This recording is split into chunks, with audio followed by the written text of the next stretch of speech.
Hi friends, welcome back to Sriveda education channel. ಇಂದು ನಾನು ಚಲನೆಯ ಸಮೀಕರಣಗಳು, ಅದರ ಮೇಲಿನ ಪ್ರಶ್ನೆಗಳು, ಜಡತ್ವ ಅಂದ್ರೇನು, ಜಡತ್ವದ ವಿಧಗಳು ಯಾವುವು, ಅದಕ್ಕೆ ಉದಾಹರಣೆಗಳನ್ನ ಇವತ್ತಿನ ವಿಡಿಯೋದಲ್ಲಿ ಡಿಸ್ಕಸ್ ಮಾಡ್ತೀನಿ. ಹಿಂದಿನ ವಿಡಿಯೋದಲ್ಲಿ ಚಲನೆ ಅಂದ್ರೇನು, ಚಲನೆಯ ವಿಧಗಳು ಯಾವುವು, ಚಲನೆಗೆ ಸಂಬಂಧಿಸಿದ ಪ್ರಮುಖ ಅಂಶಗಳು ಯಾವುವು, ಮತ್ತೆ ಅದಿಶ ಮತ್ತು ಸದಿಶ ಪರಿಮಾಣಗಳು ಅಂದ್ರೇನು ಏನು, ಅದರ ಉದಾಹರಣೆಯನ್ನು ಹಿಂದಿನ ವಿಡಿಯೋದಲ್ಲಿ ಡಿಸ್ಕಸ್ ಮಾಡಿದ್ದೀನಿ. ಅದರ ಮುಂದುವರೆದ ಭಾಗ ಚಲನೆಯ ಸಮೀಕರಣಗಳು, ಅದರ ಮೇಲಿನ ಸಮಸ್ಯೆಗಳು ಮತ್ತು ಜಡತ್ವದ ವಿಧಗಳು.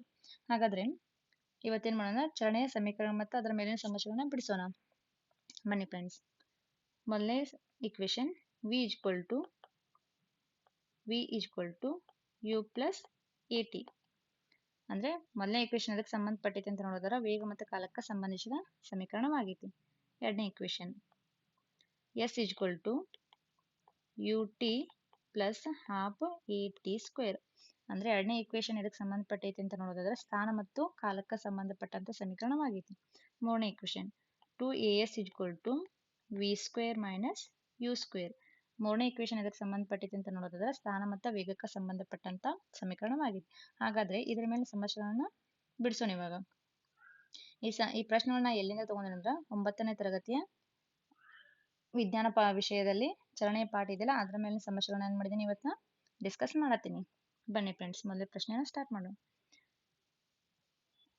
ಪ್ರಶ್ನೆ 1. ತಳ್ಳಗಾಡಿಯೊಂದು ಇಳಿಜಾರಿನಲ್ಲಿ 2 ಸೆಂಟಿಮೀಟರ್ ಪರ್ ಸ್ಕ್ವೇರ್ ವೇಗೋತ್ಕರ್ಷದೊಂದಿಗೆ ಚಲಿಸುತ್ತದೆ. ಚಾಲನೆಗೊಂಡ 3 ಸೆಕೆಂಡ್ಗಳ ನಂತರ ಅದರ ವೇಗವೆಷ್ಟು ಅಂತ ಕಂಡುಹಿಡಿ ಅಂತ ಹೇಳ್ಯಾರ. ಹಾಗಾದ್ರೆ ಒಂದು ತಳ್ಳುಗಾಡಿ ಐತದ, ಇಳಿಜಾರ್ನ ಹೋಗ್ಬೇಕಾದ್ರೆ ಏನಾಗ್ತೈತಿ, 2 ಸೆಂಟಿಮೀಟರ್ ಪರ್ ಸ್ಕ್ವೇರ್ ವೇಗೋತ್ಕರ್ಷದೊಂದಿಗೆ ಏನಾಗಿದೆ ಹೊಂಟೈತಿ. ಅದ ಸ್ಟಾರ್ಟ್ ಆಗಿ 3 ಸೆಕೆಂಡ್ಗಳ ನಂತರ ಅದ್ರ ವೇಗ ಎಷ್ಟಾಗೈತೆ ಅಂತ ಕಂಡುಹಿಡಿಯಕ್ಕೆ ಕೇಳಿದಾರ. ಹಾಗಾದ್ರೆ ಏನೇನು ಕೊಟ್ಟಾರ, ಇಲ್ಲಿ ಎ ಕೊಟ್ಟಾರ.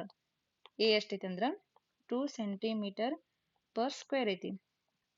ನೆಕ್ಸ್ಟ್ ಟಿ ಕೊಟ್ಟಾರ. ಟಿ ಎಷ್ಟೈತಿ, 3 ಸೆಕೆಂಡ್ ಐತಿ. ಇಲ್ಲಿ ಯು ಕೊಟ್ಟಾರೇನ್ರಿ, ಅಂದ್ರ ಆರಂಭಿಕ ವೇಗ ಕೊಟ್ಟಿಲ್ಲ, ಅಂದ್ರೆ ಇದು ಕೊಟ್ಟಿಲ್ಲ ಅಂದ್ರೆ ಏನಾಗಿರ್ತೈತಿ, 0 ಆಗಿರ್ತೈತಿ. ನೆಕ್ಸ್ಟ್ ಅದ್ರ ಏನ್ ಕಂಡುಹಿಡಿಯಕ ವೇಗವನ್ನು ಕಂಡುಹಿಡಿಯಕ್ಕೆ ಹೇಳ್ಯಾರ. ಇಲ್ಲಿ ಯಾವ ಸೂತ್ರ ಅಪ್ಲೈ ಆಕದ ಅಂದ್ರ ಮೊದಲನೇ ಇಕ್ವೇಶನ್ ಸೂತ್ರ ಅಪ್ಲೈ ಮಾಡ್ಬೋದು. ನೆಕ್ಸ್ಟ್ ಇಲ್ಲಿ ಸೆಂಟಿಮೀಟರ್ದಾಗ ಕೊಟ್ಟಾರ, ಇದು ನಾವೇನ್ ಮಾಡಬೇಕು ಅಂದ್ರೆ ಮೀಟರ್ದಾಗ ಕನ್ವರ್ಟ್ ಮಾಡ್ಬೇಕ. ಹಾಗಾದ್ರ 1 ಮೀಟರ್ ಅಂದ್ರ 100 ಸೆಂಟಿಮೀಟರ್. ನೆಕ್ಸ್ಟ್ ನೋಡ್ರಿ, ಸೆಂಟಿಮೀಟರ್ ಮೀಟರ್ ಕನ್ವರ್ಟ್ ಮಾಡ್ಬೇಕಾಗಾದ್ರೆ ನಾವಿಲ್ಲಿ 2 ಸೆಂಟಿಮೀಟರ್ ಈಕ್ವಲ್ ಟು 100 ಮೀಟರ್. ಇದನ್ನ ಭಿನ್ನ ರಾಶಿ ರೂಪದಾಗ ಇದ್ದದ ನಾವೇನ್ ಮಾಡ್ಬೇಕು, ದಶಮಾಂಶದಾಗ ಬರ್ದಾಗ ಅಥವಾ ಸೆಂಟಿಮೀಟರ್ ಮೀಟರ್ ಕನ್ವರ್ಟ್ ಮಾಡ್ಬೇಕಾದ್ರೆ ಡಿವೈಡೆಡ್ ಬೈ ಮಾಡ್ಬೇಕಲ್ಲ. ಹಾಗಾದ್ರೆ ಇದ್ರ ಉತ್ತರ ಎಷ್ಟು ಬರ್ತೈತಿ, 0.02 ಮೀಟರ್ ಬರ್ತೈತಿ. ನೆಕ್ಸ್ಟ್ ಇಲ್ಲಿ ಒಂದೇ ಸೂತ್ರ ಅಪ್ಲೈ ಮಾಡ್ರಿ. V equal to u plus a t. ಇದ್ರಾಗ ಏನ್ ಮಾಡ್ರಿ, ವ್ಯಾಲ್ಯೂನ ಸಬ್ಸ್ಟಿಟ್ಯೂಟ್ ಮಾಡ್ರಿ. ಯು ಎಷ್ಟೈತಿ, 0 ಐತಿ. ಪ್ಲಸ್ ಎ ಎಷ್ಟೈತಿ, ಇಲ್ಲಿ ಇದು ನೋಡ್ರಿ 0.02 ಐತಿ. ಟಿ ಎಷ್ಟೈತಿ, 3 ಐತಿ. ಹಾಗಾದ್ರೆ ನಮ್ಗೆ ಇಲ್ಲಿ ವಿ ಕಂಡು ಹಿಡಿಬೇಕಾಗಿತ್ತಲ್ಲ, 0.02 ಇಂಟು 3. ಇಲ್ಲಿ ನೋಡ್ರಿ ವಿ ಈಕ್ವಲ್ ಟು, ಈ ಪಾಯಿಂಟ್ ಬಿಡ್ರಿ, ಸಂಖ್ಯೆ ಮಾತ್ರ ಫಸ್ಟ್ ಗುಣಾಕಾರ ಮಾಡಿ. 2 3 6, 0. ಅದ್ರ ಎಷ್ಟು ಸ್ಥಾನ ಬಿಟ್ಟು ಪಾಯಿಂಟ್ ಇತ್ತಲ್ಲ ಅಷ್ಟು ಸ್ಥಾನ ಬಿಟ್ಟು ಪಾಯಿಂಟ್ ಅನ್ನು ಇಡ್ರಿ. ನೆಕ್ಸ್ಟ್ ಅಂದ್ರೆ ನಮ್ಮದು ವೇಗೋತ್ಕರ್ಷ ಎಷ್ಟಾಯ್ತು, ಇಲ್ಲಿ 0.06 ಮೀಟರ್ ಅದು. ಅಂದ್ರೆ ತಳ್ಳುಗಾಡಿ ಇಳಿಜಾರ್ನಾಗ ಇಷ್ಟ 2 ಸೆಂಟಿಮೀಟರ್ ಪರ್ ಸ್ಕ್ವೇರ್ದಾಗ ವೇಗೋತ್ಕರ್ಷ ಹೊಂಟಿತ್ತಂದ್ರೆ ಅದು ಸ್ಟಾರ್ಟ್ ಆಗಿ 3 ಸೆಕೆಂಡ್ಗಳ ನಂತರ ಅದ ವೇಗ ಎಷ್ಟೈತೆ ಅಂದ್ರೆ 0.06 ಮೀಟರ್ ಆಗೈತಿ. ನೆಕ್ಸ್ಟ್ ಈ ಪ್ರಶ್ನೆ ಅರ್ಥ ಆಯ್ತು ಅನ್ಕೊಂಡಿದ್ದೀನಿ. ಮುಂದಿನ ಪ್ರಶ್ನೆ, ರೇಸ್ ಕಾರ್ ಒಂದು 4 ಮೀಟರ್ ಸ್ಕ್ವೇರ್ ಏಕರೂಪ ವೇಗೋತ್ಕರ್ಷಣ ಹೊಂದಿದೆ. ಪ್ರಾರಂಭಗೊಂಡ 10 ಸೆಕೆಂಡ್ಗಳ ನಂತರ ಅದರ ಕ್ರಮಿಸಿದ ದೂರವನ್ನು ಕಂಡುಹಿಡಿ ಅಂತ ಹೇಳ್ಯಾರ. ಹಾಗಾದ್ರೆ ಒಂದು ರೇಸ್ ಕಾರ್ ಐತದ, ಅದು ಎಷ್ಟು ವೇಗೋತ್ಕರ್ಷದಾಗ ಹೊಂಟೈತೆ ಅಂದ್ರೆ 4 ಮೀಟರ್ ಪರ್ ಸೆಕೆಂಡ್ ಸ್ಕ್ವೇರ್ದಾಗ ಹೊಂಟೈತಿ. ಅದ ಸ್ಟಾರ್ಟ್ ಆಗಿ 10 ಸೆಕೆಂಡ್ ನಂತರ ಅದ್ರ ಎಷ್ಟು ದೂರ ಹೋಗಿದೆ ಅಂತ ಕಂಡುಹಿಡಿಯಕ್ಕೆ ಹೇಳ್ಯಾರ. ಹಾಗಾದ್ರೆ ನಮ್ಗೆ ಇಲ್ಲಿ ಏನೇನು ಕೊಟ್ಟಾರ, ಎ ಕೊಟ್ಟಾರ. ಎ ಎಷ್ಟು ಕೊಟ್ಟಾರ, 4 ಮೀಟರ್ ಪರ್ ಸೆಕೆಂಡ್ ಸ್ಕ್ವೇರ್ ಕೊಟ್ಟಾರ. ನೆಕ್ಸ್ಟ್ ನೋಡ್ರಿ 4 ಮೀಟರ್ ಪರ್ ಸೆಕೆಂಡ್ ಸ್ಕ್ವೇರ್ ಕೊಟ್ಟಾರ. ನೆಕ್ಸ್ಟ್ ಟಿ ಕೊಟ್ಟಾರ. ಟಿ ಎಷ್ಟು ಕೊಟ್ಟಾರ, 10 ಸೆಕೆಂಡ್ ಕೊಟ್ಟಾರ. ಅದು ಕ್ರಮಿಸಿದ ದೂರ ಅಂದ್ರೆ ಇಲ್ಲಿ ಆರಂಭಿಕ ವೇಗನ ಕೊಟ್ಟಾರೇನ್ರಿ. ಆರಂಭಿಕ ವೇಗ ಎಷ್ಟೈತೆ ಅಂತ ಮೆನ್ಷನ್ ಮಾಡಿಲ್ಲ ಅಂದ್ರೆ ಯು ಈಕ್ವಲ್ ಎಷ್ಟು ಇರ್ತೈತಿ, 0 ಇರ್ತೈತಿ. ನೆಕ್ಸ್ಟ್ ಅದು ಏನ್ ಕಂಡುಹಿಡಿಯಾರ, ಎಸ್ ಕಂಡುಹಿಡಿಯಕ್ಕೆ ಹೇಳ್ಯಾರ, ದೂರ ಕಂಡುಹಿಡಿಯಕ್ಕೆ ಹೇಳ್ಯಾರ. ಹಾಗಾದ್ರೆ ಇಲ್ಲಿ ಯಾವ ಸೂತ್ರ ಅಪ್ಲೈ ಆಗ್ತೈತಿ ಅಂತ ನೋಡೋದಾದ್ರೆ s equal to u t plus half a t square ಸೂತ್ರ ಅಪ್ಲೈ ಆಗ್ತೈತಿ. ಎಸ್ ಈಕ್ವಲ್ ಟು ಇಲ್ಲಿ ಬಿಡಿಸ್ತೀನಿ ನೋಡೋಣ, u t plus half a t square. ಈ ಸೂತ್ರ ನಮ್ದು. ಇಲ್ಲಿ ಇದ್ರಾಗ ಸೂತ್ರದಾಗ ಏನ್ ಮಾಡಂದ್ರೆ ವ್ಯಾಲ್ಯೂನ ಸಬ್ಸ್ಟಿಟ್ಯೂಟ್ ಮಾಡ್ರಿ. ಎಸ್ ಈಕ್ವಲ್ ಟು ಯು ಎಷ್ಟೈತಿ, 0 ಐತಿ, ಇಂಟು ಟಿ ಅಂದ್ರೆ ಎಷ್ಟೈತಿ, 10 ಸೆಕೆಂಡ್ ಐತಿ, ಪ್ಲಸ್ ಹಾಫ್ ಎ ಎಷ್ಟೈತಿ ಇಂಟು 4 ಐತಿ, ಟಿ ಎಷ್ಟೈತಿ 10 ಐತಿ, 10 ಸ್ಕ್ವೇರ್ ಐತಿ. ನೆಕ್ಸ್ಟ್ ಏನು ಮಾಡಂದ್ರೆ ಎಸ್ ಈಕ್ವಲ್ ಟು 0 ಇಂಟು 10 ಅಂದ್ರೆ ಜೀರೋಗೆ ಯಾವುದೋ ಸಂಖ್ಯೆಯನ್ನು ಗುಣಾಕಾರ ಮಾಡಿದ್ರೆ ಉತ್ತರ ಎಷ್ಟು ಬರ್ತೈತಿ, ಜೀರೋನ ಬರ್ತೈತಿ. ಪ್ಲಸ್ ಹಾಫ್ ಇಂಟು 4 10 ಸ್ಕ್ವೇರ್ ಉತ್ತರ ಎಷ್ಟು ಬರ್ತೈತಿ ಅಂದ್ರೆ 100 ಬರ್ತೈತಿ. Next s equal to 1/2 into 4 into 100 400. ಇವಾಗ ನೋಡ್ರಿ 2 ಒಂದ್ಲೆ 2 ಎರಡ್ಲೆ 4 0 0 ಅಂದರೆ ಎಸ್ ಎಷ್ಟು ಬಂತು ಇಲ್ಲಿ ನಮ್ದು 200 ಮೀಟ್ರ್ ಬಂತು. ಹಾಗಾದರೆ ಅದು ಎಷ್ಟು ದೂರ ಕ್ರಮಿಸೈತೆ ಅಂತ ನೋಡೋದಾದ್ರೆ 200 ಮೀಟ್ರ್ ದೂರನ ಹೋಗೈತೆ. ಅಂದ್ರೆ ರೇಸ್ ಕಾರದ ಸ್ಟಾರ್ಟ್ ಆಗಿ ವೇಗೋತ್ಕರ್ಷ 4 ಮೀಟರ್ ಪರ್ ಸೆಕೆಂಡ್ ಸ್ಕ್ವೇರ್ ವೇಗೋತ್ಕರ್ಷ ಸ್ಟಾರ್ಟ್ ಆಗಿ 10 ಸೆಕೆಂಡ್ಗಳ ನಂತರ ಅದು ಎಷ್ಟು ದೂರ ಕ್ರಮಿಸೈತೆ ಅಂತ ನೋಡೋದಾದ್ರೆ, ಎಷ್ಟು ದೂರ ಹೋಗೈತೆ ಅಂತ ನೋಡೋದಾದ್ರೆ 200 ಮೀಟರ್ಸ್ ಆಗಿ ಏನಾಗತ್ತಿ ದೂರ ಹೋಗೈತೆ ಅದು. ಈ ಪ್ರಶ್ನೆ ಕೂಡ ಅರ್ಥ ಆಯ್ತು ಅನ್ಕೊಂಡಿದ್ದೀನಿ. ಮುಂದಿನ ಪ್ರಶ್ನೆ, ರೈಲೊಂದು 90 ಕಿಲೋಮೀಟರ್ ಪರ್ ಅವರ್ ಜವದೊಂದಿಗೆ ಚಲಿಸುತ್ತಿದೆ. -0.5 ಮೀಟರ್ ಪರ್ ಸೆಕೆಂಡ್ ಸ್ಕ್ವೇರ್ ವೇಗೋತ್ಕರ್ಷವನ್ನು ಉಂಟು ಮಾಡಲು ಬ್ರೇಕ್ ಹಾಕಲಾಗುತ್ತದೆ. ನಿಶ್ಚಲ ಸ್ಥಿತಿಗೆ ಬರುವ ಮುನ್ನ ಅದು ಕ್ರಮಿಸಿದ ದೂರವನ್ನು ಕಂಡುಹಿಡಿ ಅಂತ ಹೇಳ್ಯಾರ. ಹಾಗಾದ್ರೆ ಒಂದು ರೈಲ್ ಏನಾಗುತ್ತೆ ಅಂದ್ರೆ ಒಂದು ತಾಸಿಗೆ 90 ಕಿಲೋಮೀಟರ್ ಸ್ಪೀಡ್ ಹೋಗತೈತಿ. ಅದಕ್ಕೆ -0.5 ಮೀಟರ್ ಪರ್ ಸೆಕೆಂಡ್ ಸ್ಕ್ವೇರ್ ವೇಗೋತ್ಕರ್ಷನ ಉಂಟು ಮಾಡಕ ಬ್ರೇಕ್ ಹಾಕಬೇಕಾಗ್ತೈತಿ. ಹಂಗೆ ಹಾಕಿದಾಗ ನಿಶ್ಚಲ ಸ್ಥಿತಿಗೆ ಅಂದ್ರೆ ಒಂದು ವಿಶ್ರಾಂತಿ ಸ್ಥಿತಿಗೆ ಬರೋ ಮುನ್ನ ಅದು ಎಷ್ಟು ದೂರ ಕ್ರಮಿಸೈತೆ ಅಂತ ಕಂಡುಹಿಡಿ ಅಂತ ಹೇಳ್ಯಾರ. ಹಾಗಾದ್ರೆ ಕೊಟ್ಟಂತ ಡಾಟಾನ ಫಸ್ಟ್ ಬರ್ಕೋರಿ. ಎಷ್ಟಾಯ್ತು ಇಲ್ಲಿ, ಎಷ್ಟಿದೆ ಅಂದ್ರೆ -0.5 ಮೀಟರ್ ಪರ್ ಸೆಕೆಂಡ್ ಸ್ಕ್ವೇರ್ ಐತಿ. ನೆಕ್ಸ್ಟ್ ಏನೈತಿ, ಯು ಕೊಟ್ಟ ಅಂದ್ರೆ ರೈಲ್ ಎಷ್ಟು ಸ್ಪೀಡ್ದಾಗ ಹೊಂಟಿದೆ ಅಂತ ಫಸ್ಟ್ ಕೊಟ್ಟಾರ ಅವ್ರು. ಯು ಎಷ್ಟಾಯ್ತು ಇಲ್ಲಿ 90 ಕಿಲೋಮೀಟರ್ ಪರ್ ಅವರ್ ಅಂದ್ರೆ ಒಂದು ತಾಸಿಗೆ 90 ಕಿಲೋಮೀಟರ್ ಸ್ಪೀಡ್ ಹೊಂಟೈತಿ. ನೆಕ್ಸ್ಟ್ ಇಲ್ಲೇನು ಕೊಟ್ಟಾರ, ಇದು ವಿ ಕೇಳಿದಾರ ನಮಗೆ, ಕ್ರಮಿಸಿದ ದೂರವನ್ನು ಕಂಡುಹಿಡಿ ಅಂತ ಹೇಳ್ಯಾರ. ಎಸ್ ಕಂಡುಹಿಡಿಯಕ್ಕೆ ಹೇಳಿದಾರ. ಜೊತೆಗೆ ವಿ ಎಷ್ಟಂತ ಹೇಳಿದಾರ, ರೈಲ್ವೆ ಸ್ಟಾರ್ಟ್ ಆದದ್ದು ಹೇಳಿದಾರ. ಆದ್ರೆ ಎಲ್ಲಿ ನಿಂತಿದೆ ಅಂತ ಹೇಳಿಲ್ಲ. ಹಂಗಂದ್ರೆ ವಿ ಏನೋ ಇರಕ್ಕಿಲ್ಲ ಅಂದ್ರೆ 0 ಅಂತ ತಗೋತೇವೆ ನಾವು. ಹಾಗಾಗಿ ಯಾವ ಸೂತ್ರ ಅಪ್ಲೈ ಆಗ್ತೈತಿ, 2 ಅಂದ್ರೆ ನೋಡ್ರಿ ಎಸ್ ಕೇಳಿದಾರ, ಯು ಕೊಟ್ಟಾರ, ಎ ಐತಿ, ವಿ ಐತಿ. ಹಾಗಾದ್ರೆ 2as = v² - u² ಸೂತ್ರ ಅಪ್ಲೈ ಆಕೈತಿ. ಅದಕ್ಕಿಂತ ಮುಂಚೆ ಇಲ್ಲಿ ಆರಂಭಿಕ ವೇಗ 90 ಕಿಲೋಮೀಟರ್ ಪರ್ ಅವರ್ ಐತಿ. ಇದನ್ನ ಏನು ಮಾಡೋಣ, ಮೀಟರ್ ಪರ್ ಸೆಕೆಂಡ್ದಾಗ ಕನ್ವರ್ಟ್ ಮಾಡ್ಬೇಕೀಗ. ನೋಡ್ರಿ 1000 ಮೀಟರ್ ಆದಾಗ 1 ಕಿಲೋಮೀಟರ್ ಅಂಬುದ. ಅದೇ ಥರ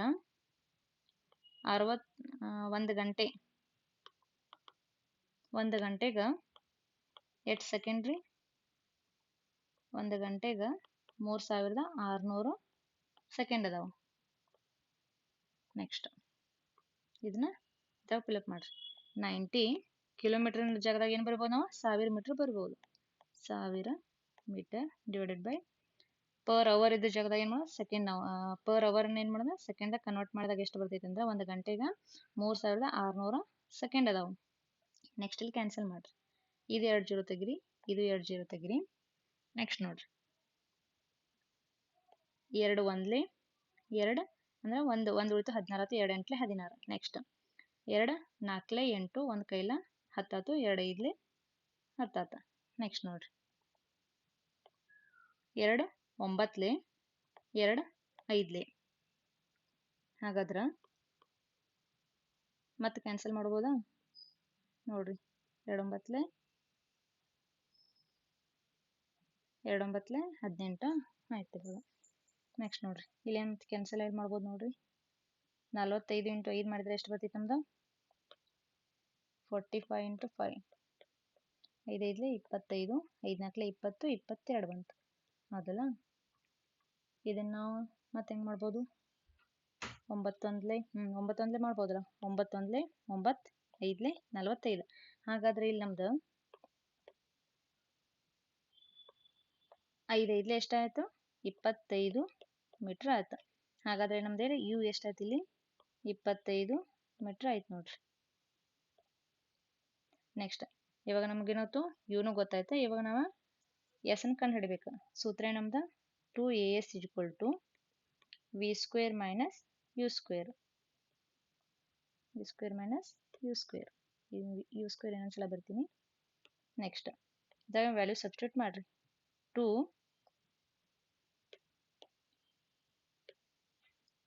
v² ಅಂದ್ರೆ 0 - u² ಅಂದ್ರೆ 25 ಸ್ಕ್ವೇರ್.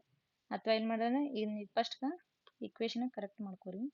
ನಮ್ಗೆ ಎಸ್ ಕಂಡುಹಿಡಿಯಕ್ಕೆ ಇದಾರಲ್ಲ, ಎಸ್ ಈಜ್ವಲ್ ಟು ಇದು ಬರ್ಕೊರಿ, V square minus you square divide by ಈ ಟು ಎ ಇದನ್ನು ಡಿವೈಡೆಡ್ ಬೈ ಮಾಡಿರಿ, ಈಕ್ವಲ್ ಚಿಹ್ನೆ ಈ ಸೈಡ್ ಕಳಿಸಿ ಕೆಳಗೆ ಹೋಗುತ್ತಾ. ಹಾಗಾದರೆ ಇದ್ರಾಗ ಏನು ಮಾಡ್ರಿ, ವ್ಯಾಲ್ಯೂ ಸಬ್ಸ್ಟಿಟ್ಯೂಟ್ ಮಾಡಿರಿ. ಇದನ್ನ ಏನು ಮಾಡ್ತೀನಿ ಅಂದರೆ ಇಲ್ಲಿ ಬಿಡ್ತೀನಿ ನೋಡಿ, s equal to v square ಅಂದರೆ ಎಷ್ಟು ಇಲ್ಲಿ 0 ಐತಿ, ಪ್ಲಸ್ ಯು ಸ್ಕ್ವೇರ್ ಎಷ್ಟೈತಿ ಇಲ್ಲಿ ಐತಿ ನೋಡಿ 25 ಹೋಲ್ ಸ್ಕ್ವೇರ್ ಐತಿ. Next minus 25 whole square, minus 25 whole square ಮಾಡಿದಾಗ ಎಷ್ಟು ಬರ್ತೈತೆ ನಮ್ದು, ಎಸ್ ಈಜ್ವಲ್ ಟು, ಒಂದು ನಿಮಿಷ ಫಾರ್ಮುಲಾ ತುಂಬ್ರಿ ಇಲ್ಲಿ, ವಿ ಸ್ಕ್ವೇರ್ ಅಂದರೆ 0 ಐತಿ ಇಂಟು ಯು ಸ್ಕ್ವೇರ್ ಅಂದರೆ 25 ಹೋಲ್ ಸ್ಕ್ವೇರ್ ಐತಿ ಡಿವೈಡೆಡ್ ಬೈ 2a ಐತಲ್ಲ, 2a ಅಂದರೆ ಎಷ್ಟು ಐತಿ ನಮ್ದು ಇಲ್ಲಿ ಮೈನಸ್ 0.5 ಐತಿ. ನೆಕ್ಸ್ಟ್ ಮೈನಸ್ 25 ಹೋಲ್ ಸ್ಕ್ವೇರ್ ಅಂದರೆ 625 ಡಿವೈಡೆಡ್ ಬೈ 2 ಇಂಟು 0.5 ಮಾಡಿದ್ರೆ ಎಷ್ಟು ಬರ್ತೈತೆ ನಮ್ದು ವ್ಯಾಲ್ಯೂ 1 ಬರ್ತೈತಿ, ಮೈನಸ್ 1 ಬರ್ತೈತೆ. ಅದನ್ನ ಈ ಮೈನಸ್ ಕ್ಯಾನ್ಸಲ್ ಮಾಡಿರಿ, 625 ಡಿವೈಡ್ ಬೈ 1 ಮಾಡಿದ್ರೆ ನಮ್ದು ಇಲ್ಲಿ ಎಸ್ ಎಷ್ಟಾಯಿತು, ಎಸ್ ಈಜ್ವಲ್ ಟು 625 ಮೀಟರ್ ಆಯಿತು. ಹಾಗಾದ್ರೆ ಇಲ್ಲಿ ನೋಡ್ರಿ, ಎಸ್ ಇಲ್ಲಿ ರೈಲ ಒಂದು ತಾಸಿಗೆ ಎಷ್ಟು ಹೊಂಟೈತೆ ಅಂತ ಕೊಟ್ಟಿದ್ರು.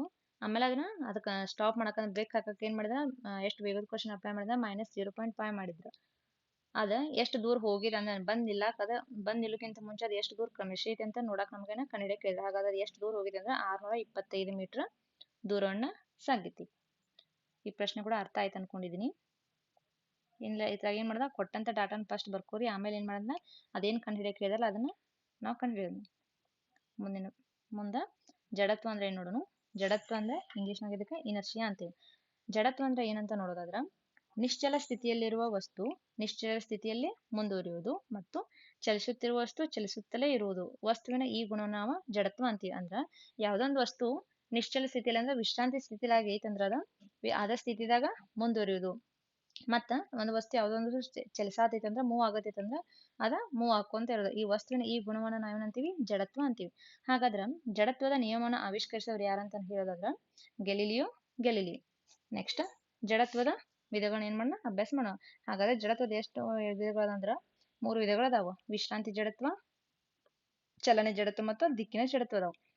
ಹಾಗಾದ್ರೆ ವಿಶ್ರಾಂತಿ ಜಡತ್ವ ಅಂದ್ರೆ ಏನಂತ ನೋಡೋದಾದ್ರ, ಒಂದು ವಸ್ತು ತನ್ನ ವಿಶ್ರಾಂತಿ ಸ್ಥಿತಿಯನ್ನು ಬದಲಿಸಿಕೊಳ್ಳಲು ವಿರೋಧವನ್ನು ವ್ಯಕ್ತಪಡಿಸುವ ಕ್ರಿಯೆಯನ್ನು ನಾವೇನಂತೀವಿ, ವಿಶ್ರಾಂತಿ ಜಡತ್ವ ಅಂತೀವಿ.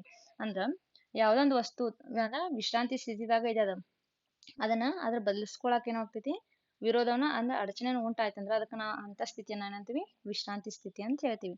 ಹಾಗಾದ್ರೆ ಇದಕ್ಕೆ ಉದಾಹರಣೆ ನೋಡೋದಾದ್ರ, ಒಂದು ಗಿಡ ಐತೆ ಅಂತ ಇಟ್ಕೊಳ್ಳಿ, ಆ ಗಿಡವನ್ನ ನಾವು ಜಾಸ್ತಿ ಜೋರಾಗಿ ಅಲಗಾಡ್ಸಿದಾಗ ಏನಾಗ್ತೈತಿ ಅಂದ್ರೆ ಆ ಗಿಡದಾಗಿನ ಕೆಲವೊಂದು ಎಲೆಗಳ ಮತ್ತೆ ನಮಗೇನಾಗ್ತದೆ, ಹಣ್ಣುಗಳು ಏನಾಗ್ತಾವ ಮರದಿಂದ ಕೆಳಗೆ ಬೀಳ್ತಾವ. ಅಂದ್ರೆ ಇದು ವಿಶ್ರಾಂತಿ ಸ್ಥಿತಿಗೆ ಉದಾಹರಣೆ. ಅಂದ್ರೆ ಗಿಡ ನಿಶ್ಚಲ ಸ್ಥಿತಿದಾಗಿತ್ತು, ಅದನ್ನ ನಾವು ಜೋರಾಗಿ ಅಲಗಾಡ್ಸಿದಾಗ ಏನಾಗ್ತೈತಿ, ಅದಕ್ಕೆ ಅಡಚಣೆ ಆಗಿ ಏನಾಗ್ತೈತಿ ಅಂದ್ರೆ ಎಲೆಗಳ ಮತ್ತು ಹಣ್ಣುಗಳು ಕೆಳಗೆ ಉದುರಿ ಬೀಳ್ತಾವಲ್ಲ, ಇದನ್ನ ನಾವೇನಂತೀವಿ, ವಿಶ್ರಾಂತಿ ಜಡತ್ವ ಅಂತ ಹೇಳ್ತೀವಿ.